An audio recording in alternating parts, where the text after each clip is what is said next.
This is Dan. I'm trying to present to you today how to avoid on-the-demand crunch, why it is important and purpose for this, and I also present to you 4 helpful tips. Purpose. Your company operates with a business model that tracks how you qualify for rank advancement, for bonuses, for incentives, and daily commissions also. When the end of the month approaches, there's always a big rush and a lot of unnecessary pressure of that is placed on the team to get new customers, new recruits, or points for qualifications. Now, why is this important? You want to avoid teaching your team to use the final 48 hours of the month to put in 25% of the month's business activities. This can and will hurt your business if you are not careful about this. Now, there is some negative aspect of this.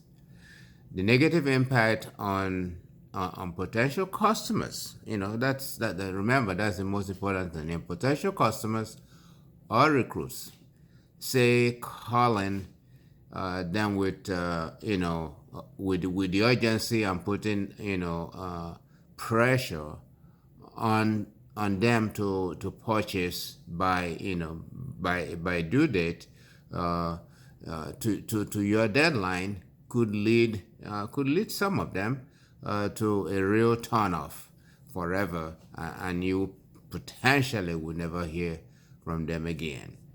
So you have to be very, very cognizant of that fact. The other negative impact on your team, you could also turn them off. Your team in the same way when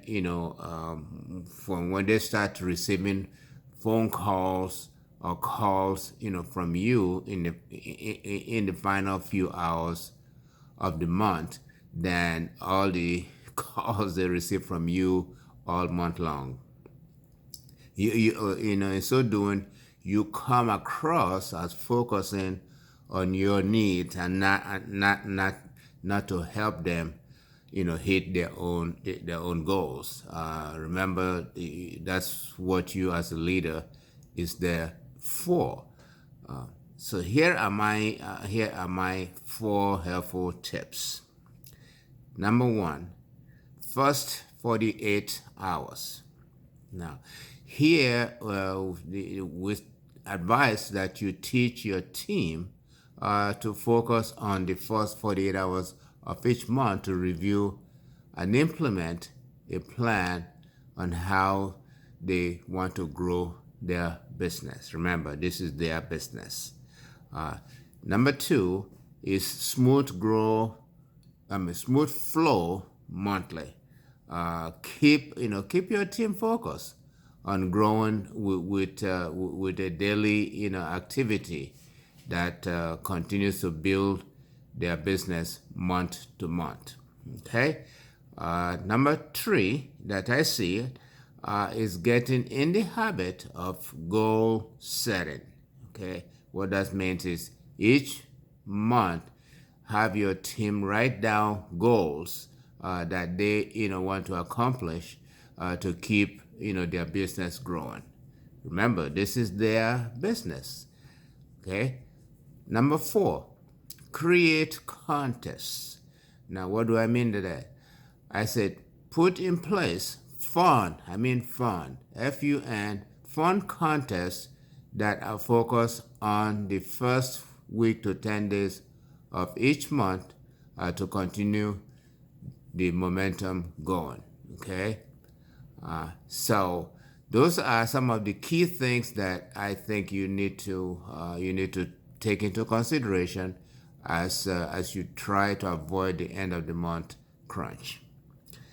In closing, remember, avoid end of the month crunch. It's a technique that has a tendency to create, a negative impact on your team, potential customers and new recruits. Okay, use the 4 helpful tips we have indicated. Number 1, the first 48 hours. Number 2, smooth flow monthly. Number 3, get in the habit of goal setting. And number 4, create contests. So those are the things that I see that could and may more than likely will help you to avoid end of the month crunch. Okay, thank you for joining me on this learning journey.